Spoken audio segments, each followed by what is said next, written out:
Hello friends, நம்ம Pillaiyarpatti hero கற்பக விநாயகரோட பிரசாதம் தாங்க இன்றைக்கி பார்க்க போகிறோம். விநாயகர் சதுர்த்தி கொழுக்கட்டை சூப்பராக இருக்குங்க. பிள்ளையார்பட்டி அரிசிப்பருப்பு கொழுக்கட்டை அட்டகாசமாக இருக்கும். எப்படி பண்ணலான்னு பார்க்கலாம். இதுக்கு 3/4 கப் போல் பச்சரிசி எடுத்திருக்கேன். அதுக்கு மேலே 1/4 கப் போல் பாசிப்பருப்பு எடுத்துக்கலாம். 1 கப்பு 1/4 கப் கணக்கு வச்சுக்கோங்க, கரெக்டாக இருக்கும். ஸோ இந்த 1 கப் அரிசி பருப்பை ரெண்டுத்தையுமே நான் வந்து ஒரு பவுலில் மாற்றிக்கிட்டு நல்லா 2-3 வாட்டி தண்ணி விட்டு நல்லா சுத்தமாக களைஞ்சி எடுத்துடலாம். களைஞ்சி எடுத்துட்டு 1 மணி நேரம் போல் இதை நல்லா ஊற விட்டுருங்க.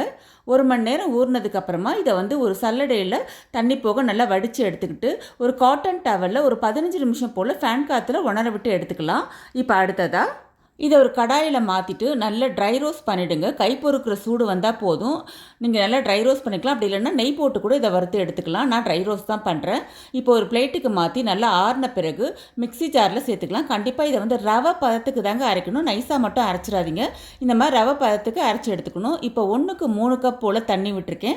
தண்ணி நல்லா கொதிக்கும் போது இது கூட 1 டீஸ்பூன் நெய் இல்லைன்னா நல்லெண்ணெய் சேர்த்துக்கோங்க.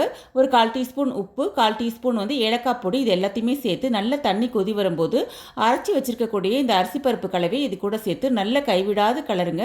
லோ ஃப்ளேமில் வச்சு கலரும்போது ஈஸியாக உங்களுக்கு குக் ஆகிடும். நெக்ஸ்ட் இதுக்கு 1 கப் போல் வெல்லம் எடுத்துக்கோங்க. இது பர்ஃபெக்டான இனிப்பில் இருக்கும் இது.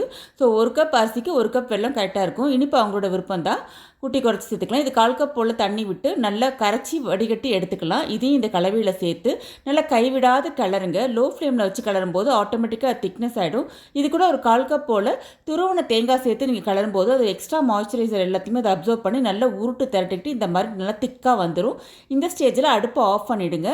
இது கூட ஒரே ஒரு டீஸ்பூன் நெய் மட்டும் சேர்த்துக்கலாம். கை பொறுக்கிற சூடு வந்ததுக்கப்புறமா கையில் நெய் தடவிக்கிட்டு இந்த மாதிரி உருட்டி எடுத்துக்கலாம். நம்ம பிள்ளையார்பட்டி கற்பக விநாயகரோட கொழுக்கட்டை உருட்டி தாங்க இருக்கும். அதாவது லட்டு கொழுக்கட்டைன்னு சொல்லுவாங்க. இதை இந்த மாதிரி உருட்டி தான் இருக்கும். மோதகமாகவோ இல்லை வந்து பிடி கொழுக்கட்டையோ இல்லை மற்ற கொழுக்கட்டை ஷேப்லலாம் இது இருக்காது. இந்த மாதிரி உருட்டி தான் வைப்பாங்க. ப்ராப்பர் பிள்ளையார்பட்டி கற்பக விநாயகர் கொழுக்கட்டை பிரசாதம் இப்படி தாங்க இருக்கும். ஸோ நம்மளும் உருட்டியே எடுத்துக்கிறோம்.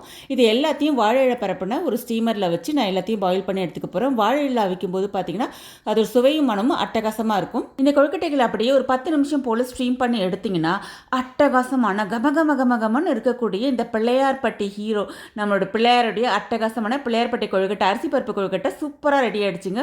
ட்ரஸ்ட் மீ, இது வேறு லெவலில் இருந்துச்சுங்க. அவ்வளோ அட்டகாசமாக இருந்துச்சு. இதே மெத்தடில் நீங்களும் செஞ்சு பார்த்து அசத்துங்க ஃப்ரெண்ட்ஸ். தேங்க்ஸ் ஃபார் வாட்சிங்.